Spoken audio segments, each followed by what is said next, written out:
எல்லா பிரியாணி கடையும் தேடி நம்ம பிடிச்சி வீட்டில் வச்சுட்டோம். எல்லா பிரியாணி கொண்டு வாங்க, இருக்கிற இஸ்லாமிய எல்லாம் பிரியாணி பண்ணி கொண்டு அனுப்பிச்சி விடுங்க எனக்கு அப்படின்னு சொல்லிட்டு.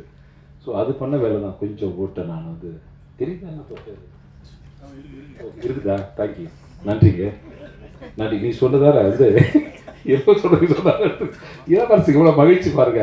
அப்பா நம்ம வட்டத்துக்குள்ள ஒருத்தர் வந்துட்டாரு. Okay, thank you. நான் குறைச்சிடுவேன் பாருங்க, நீங்களும் குறைக்கிறீங்க.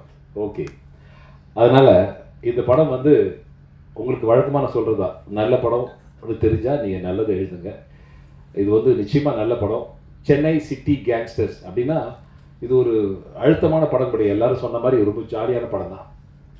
ஜாலியான படம் மட்டும்தான் நடிக்கிறார் அப்படின்னா சீரியஸாகவும் இருக்கும். இதில் கொஞ்சம் சென்டிமெண்ட்லாம் இருக்கும், நல்லா இருக்கும் அந்த கதையில்.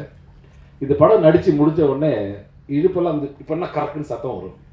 இந்த அடியப்பன் படத்தில் எம்ஜிஆர் நடித்த மாதிரி கூடு விழுந்துபடியே நாங்கள்லாம் போவோம் இல்லை. எனக்கு நான் செட்டுக்கு போகிறதுக்கு முன்னாடி அந்த கேரவனில் வந்து எனக்கு இந்த எக்ஸ்ட்ரா ஃபிட்டிங்லாம் கொடுத்தாங்க கம்பெனிலேருந்து. என்ன கொடுத்தாங்க? நீ கேப் கொடுத்தாங்க, அப்புறம் கைக்கு ஒரு க்ளவுஸ் கொடுத்தாங்க, அப்புறம் செட்டப்லாம் ஒன்று கொடுத்தாங்க. நான் சொன்னேன், இது என்ன, அது பாகுபலி படத்தில் தான் வாருக்கு போகிற மாதிரி இருக்குது, இதெல்லாம் எது கொடுக்குறீங்க என்கிட்ட? இல்லை சார், சேஃப்டிக்கு போட்டுங்க. சேஃப்டிக்கு போடணுமா? இல்லை அதெல்லாம் ஒன்றும் வேண்டாம், பார்த்துக்கிறேன். வந்து செட்டை பார்த்த உடனே அதெல்லாம் கொண்டாங்க அப்படின்னு எல்லாத்தையும் இங்கே மாட்டிக்கிட்டு எங்களை காலையில் கொடியை விட்டார்னா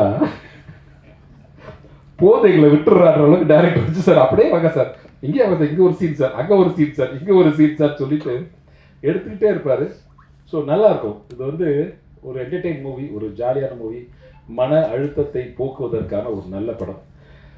தயவுசெய்து இதை நான் பேச வேண்டிய விஷயத்தெல்லாம் பேசிட்டேன் நினைக்கிறேன். I think so. எல்லாருக்கும் மேடையில் இருக்க குறிப்பாக சொல்லணும்னா என் நண்பன் அஜய் ஞானமுத்து அவர்கள் ஒரு மிக அடக்கமாக வந்து உட்காந்துருக்க டிமாண்டி காலனியோடைய டைரக்டர். அவர் இப்போ நல்லா போயிட்டு இருக்க அந்த படம் நான் கேள்விப்பட்டேன்.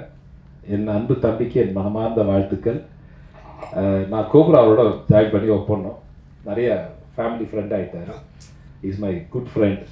வாழ்த்துக்கள் தம்பி, வந்ததுக்கு ரொம்ப நன்றி. Thank you very much. உங்களை சந்திச்சதில் மிக்க மகிழ்ச்சி. ஒரு நல்ல படம் தெரிஞ்சால் நீங்கள் நல்லது எழுதுங்க, நல்லது பண்ணுங்கள். தேங்க்யூ வெரி மச் அண்ட் வாழ்த்துக்கள். தேங்க்யூ.